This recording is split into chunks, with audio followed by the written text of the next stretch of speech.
किसान मित्रों, क्या आपने कभी इस बात पर गौर किया है कि एक ही गांव में, एक ही जैसी आबोहवा में और एक ही कंपनी का बीज बोने के बाद भी दो खेतों की पैदावार में जमीन आसमान का अंतर क्यों आ जाता है? आप भी अपने खेत में समय पर पानी देते हैं, यूरिया और डीएपी की बोरी डालते हैं, लेकिन फिर भी पड़ोसी के खेत में फसल ज्यादा हरी दिखती है और फल ज्यादा मोटे आते हैं। वहीं आपकी फसल या तो बांझ रह जाती है या फूल आने के बाद अचानक सारे फूल झड़कर जमीन पर गिर जाते हैं।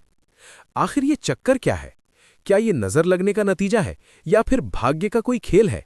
जी नहीं, ये कोई चमत्कार या किस्मत का खेल नहीं है। ये 100% शुद्ध विज्ञान है। ये कमाल है उस जादुई ताकत का जो आपके पौधे की नसों में दौड़ रही है, और उस ताकत का नाम है प्लांट हार्मोन। स्वागत है आप सभी का एआई खेती यूट्यूब चैनल में। आज का ये वीडियो आपके खेती करने के नजरिए को पूरी तरह से पलट कर रख देगा।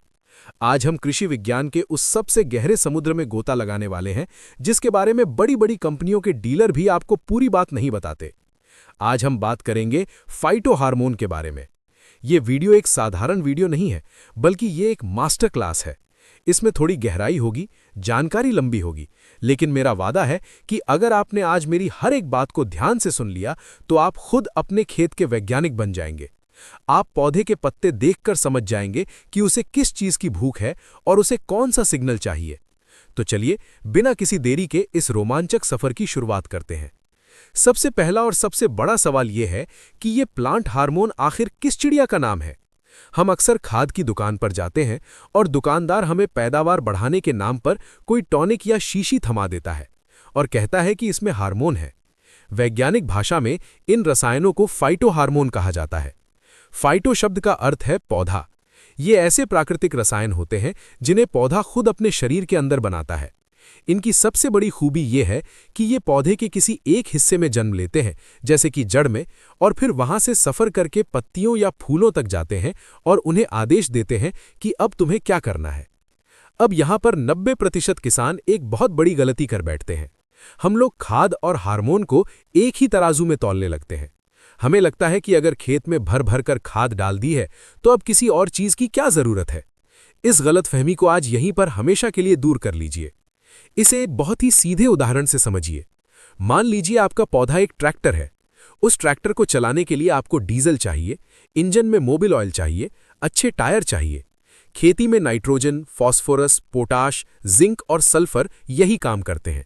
ये खाद आपके पौधे का डीजल और कलपुर्जे हैं। इनसे पौधे को ताकत मिलती है, उसका शरीर बनता है। लेकिन क्या सिर्फ डीजल से पूरा टैंक फुल कर देने से ट्रैक्टर अपने आप खेत जोतने लगेगा? बिल्कुल नहीं। ट्रैक्टर को सही दिशा में चलाने के लिए स्टीयरिंग पर एक समझदार ड्राइवर का होना बहुत जरूरी है। पौधे के अंदर हार्मोन उसी ड्राइवर का काम करता है। खाद से पौधे को ऊर्जा तो मिल गई, लेकिन उस ऊर्जा को नई जड़ें बनाने में लगाना है या फूल निकालने में लगाना है या फिर फल को मोटा करने में लगाना है, ये फैसला सिर्फ और सिर्फ हार्मोन करता है। अगर पौधे में ड्राइवर यानी हार्मोन ने कह दिया कि सिर्फ ऊंचाई बढ़ाते रहो, तो आपकी फसल बांस की तरह लंबी होती जाएगी, लेकिन उसमें एक भी दाना नहीं पड़ेगा। खाद की जरूरत हमें क्विंटल और बोरियों में होती है, लेकिन इन हार्मोन की जरूरत हमें मिलीग्राम यानी एक बूंद के 1000वें हिस्से जितनी होती है। इतनी सी मात्रा ही पूरे पौधे का सिस्टम बदलने के लिए काफी है। अब आप सोच रहे होंगे कि ये हार्मोन पौधे के अंदर काम कैसे करते हैं। इसका विज्ञान बहुत ही सीधा है, जिसे हम स्विच और करंट के तरीके से समझ सकते हैं। पौधे के हर हिस्से में, हर एक कोशिका के ऊपर खास तरह के रिसीवर लगे होते हैं। आप इन्हें एक तरह का स्विच मान सकते हैं। जब हार्मोन पौधे के अंदर बहकर उस कोशिका के पास पहुंचता है, तो वो उस स्विच को ऑन कर देता है। जैसे ही स्विच ऑन होता है, कोशिका को एक आदेश मिलता है। अगर हार्मोन ने आदेश दिया कि 2 हिस्सों में बंट जाओ, तो कोशिकाएं तेजी से विभाजित होने लगती हैं और पौधे की मोटाई बढ़ने लगती है। अगर आदेश मिला कि लंबाई बढ़ाओ, तो पौधा लंबा होने लगता है। लेकिन यहां एक बहुत बड़ी शर्त है। यह स्विच तभी काम करता है जब आपका पौधा स्वस्थ हो। अगर आपके खेत में भयंकर सूखा पड़ा है या जड़ों में फंगस लगी है या मिट्टी में बहुत ज्यादा नमक है, तो पौधे के ये स्विच काम करना बंद कर देते हैं। ऐसे तनाव के समय में आप बाजार से लाकर दुनिया का सबसे महंगा हार्मोन भी स्प्रे कर देंगे तो उसका कोई असर नहीं होगा, क्योंकि पौधे का सिस्टम उसे ग्रहण करने की स्थिति में ही नहीं है। इसलिए एक समझदार किसान हमेशा ये ध्यान रखता है कि हार्मोन का स्प्रे तभी किया जाए जब खेत में पर्याप्त नमी हो और मौसम अनुकूल हो। कृषि विज्ञान के अनुसार पौधों की दुनिया में मुख्य रूप से 5 तरह के असली हार्मोन पाए जाते हैं। यही पांचों मिलकर आपके खेत की पूरी किस्मत तय करते हैं। काम के आधार पर हम इन्हें 2 हिस्सों में बांटते हैं। पहला हिस्सा है विकास करने वाले हार्मोन यानी प्रमोटर। ये पौधे की लंबाई बढ़ाते हैं, नई शाखाएं निकालते हैं और फलों का आकार बड़ा करते हैं। इस टीम में 3 हार्मोन आते हैं: ऑक्सिन, जिब्रेलिन और साइटोकाइनिन। दूसरा हिस्सा है नियंत्रण करने वाले हार्मोन यानी इनहिबिटर। इनका काम है पौधे की फालतू बाढ़ को रोकना, उसे आराम की अवस्था में ले जाना और फलों को पकाना। इस टीम में 2 हार्मोन आते हैं: एब्सिसिक एसिड और एथिलीन। एक जागरूक किसान के लिए इन पांचों रसायनों को समझना उतना ही जरूरी है जितना कि अपने खेत की मिट्टी को समझना। ये पांचों आपके पौधे के 5 प्राण हैं। तो चलिए एक एक करके इनकी गहराइयों में उतरते हैं। सबसे पहले बात करेंगे उस हार्मोन की जो पूरे पौधे का बॉस है। इसका नाम है ऑक्सिन। जब विज्ञान ने पौधों पर शोध शुरू किया था तो सबसे पहले इसी हार्मोन का पता चला था। ऑक्सिन का सबसे मुख्य काम है पौधे को सूरज की रोशनी की तरफ सीधा ऊपर की ओर खींचना। यह हार्मोन पौधे की सबसे ऊपरी फुनगी यानी टॉप हिस्से पर पैदा होता है। वहां बैठकर ये नीचे की तरफ आदेश भेजता है। ऑक्सिन एक ऐसा कड़क बॉस है कि जब तक ये पौधे की चोटी पर मौजूद रहता है, ये अगल बगल से नई शाखाओं को फूटने ही नहीं देता। विज्ञान की भाषा में इस तानाशाही को एपिकल डोमिनेंस कहा जाता है। अब जरा अपनी खेती को याद कीजिए। जब हम चने की फसल में ऊपर से खूंटाई करते हैं या कपास के पौधे की ऊपरी चोटी तोड़ देते हैं तो क्या होता है? पौधा अचानक से चारों तरफ फैलने लगता है और बहुत सारी नई शाखाएं निकाल देता है। इसके पीछे का विज्ञान यही है कि हमने ऊपर से चोटी तोड़कर वहां बैठे ऑक्सिन हार्मोन को हटा दिया। बॉस के हटते ही नीचे की शाखाओं को बढ़ने की आजादी मिल जाती है। ऑक्सिन का एक और जादुई काम है नई जड़ों का निर्माण करना। नर्सरी में जब हम गुलाब या किसी अन्य पौधे की कलम लगाते हैं तो उसे जिस सफेद पाउडर में डुबोते हैं ताकि जड़ें जल्दी आएं, वो पाउडर असल में ऑक्सिन हार्मोन ही होता है। हमारी लिस्ट में दूसरा नाम है जिब्रेलिन। किसान भाइयों के बीच ये नाम सबसे ज्यादा मशहूर है। गन्ने और अंगूर की खेती करने वाले मेरे भाई इसे GA3 के नाम से बहुत अच्छी तरह जानते हैं। जिब्रेलिन के पीछे की कहानी बड़ी ही रोचक है। बरसों पहले जापान के किसानों ने देखा कि उनके धान के खेत में कुछ पौधे अचानक से जरूरत से ज्यादा लंबे हो गए। वे इतने पतले हो गए कि हवा चलते ही टूटकर गिर गए। जब वैज्ञानिकों ने जांच की तो पता चला कि एक फफूंद के कारण उन पौधों में एक रसायन बहुत ज्यादा बन रहा था जिसे जिब्रेलिन नाम दिया गया। जिब्रेलिन का सबसे बड़ा काम है पौधे की 2 गांठों के बीच की दूरी को रबड़ की तरह खींचकर लंबा कर देना। गन्ने के अंदर पोरियों की लंबाई और मोटाई बढ़ाने के लिए इसी का जादू चलता है। अंगूर के बागों में जब किसान चाहते हैं कि अंगूर का गुच्छा बड़ा और खुला खुला रहे ताकि हर दाना लंबा और मोटा हो सके, तो वहां जिब्रेलिन का ही स्प्रे किया जाता है। ये हार्मोन बीजों की नींद तोड़ने का उस्ताद है। अगर आपने खेत में आलू बोया है और वो जल्दी अंकुरित नहीं हो रहा है, तो जिब्रेलिन का ट्रीटमेंट देते ही वो तुरंत अपनी नींद से जाग जाता है और आंखें निकाल देता है। लेकिन एक चेतावनी है, अगर आपने लालच में आकर इसकी मात्रा थोड़ी सी भी ज्यादा कर दी तो आपका पौधा इतना लंबा और कमजोर हो जाएगा कि हल्की सी हवा में भी जमीन पर लेट जाएगा। इसलिए इसके इस्तेमाल में बहुत सावधानी चाहिए। तीसरा महत्वपूर्ण हार्मोन है साइटोकाइनिन। इस हार्मोन के नाम में ही इसका पूरा काम छुपा हुआ है। साइटो का मतलब होता है कोशिका और काइनिन का मतलब होता है बांटना या विभाजन करना। जहां ऑक्सिन कोशिका को लंबा करता है, वहीं साइटोकाइनिन एक कोशिका को बीच से तोड़कर 2 बनाता है, 2 से 4 और 4 से 8 बनाता है। इस तरह पौधे की चौड़ाई और गोलाई बढ़ती है। साइटोकाइनिन को आप पौधे की संजीवनी बूटी या जवानी का हार्मोन कह सकते हैं। ये पौधे को जल्दी बूढ़ा नहीं होने देता। अगर आप चाहते हैं कि आपकी फसल की पत्तियां लंबे समय तक हरी भरी रहें, उनमें क्लोरोफिल की मात्रा भरपूर रहे और वे पीली पड़कर नीचे न गिरें, तो साइटोकाइनिन यही काम करता है। ये मिट्टी के अंदर से पोषक तत्वों को खींचकर पत्तियों तक पहुंचाने का काम तेज कर देता है। बाजार में आपको जो समुद्री घास या सीवीड एक्सट्रैक्ट के उत्पाद मिलते हैं, उनमें प्राकृतिक रूप से ये हार्मोन प्रचुर मात्रा में पाया जाता है। अब हम चलते हैं चौथे हार्मोन की तरफ, जिसका मिजाज बाकी सबसे बिल्कुल अलग है। इसका नाम है एथिलीन। यह हार्मोन पानी या तरल रूप में नहीं बल्कि गैस के रूप में पाया जाता है। एथिलीन को हम फलों को पकाने वाला मास्टर कहते हैं। शुरुआत में जब फल पौधे पर लगता है तो वो एकदम हरा, खट्टा और पत्थर जैसा कठोर होता है, लेकिन समय के साथ जैसे जैसे उस फल के अंदर एथिलीन गैस का निर्माण तेज होता है, फल का रंग बदलने लगता है, उसकी कठोरता खत्म हो जाती है और उसमें मिठास भर जाती है। आपने अक्सर बड़े बुजुर्गों से सुना होगा कि पेटी में रखा एक खराब सेब बाकी सारे अच्छे सेबों को भी सड़ा देता है। ये कोई कहावत नहीं है, इसके पीछे भी एथिलीन गैस का ही विज्ञान है। सड़ा हुआ फल बहुत तेजी से एथिलीन गैस छोड़ता है। वो गैस आसपास रखे ताजे फलों के अंदर घुस जाती है और उन्हें सिग्नल देती है कि तुम्हारी उम्र पूरी हो गई है, अब जल्दी पककर खत्म हो जाओ। एथिलीन सिर्फ फलों को ही नहीं पकाता, बल्कि ये पौधे में बुढ़ापा भी लेकर आता है। मौसम बदलने पर जब पेड़ों से पुरानी पत्तियां झड़ने लगती हैं, तो वो भी एथिलीन के कारण ही होता है।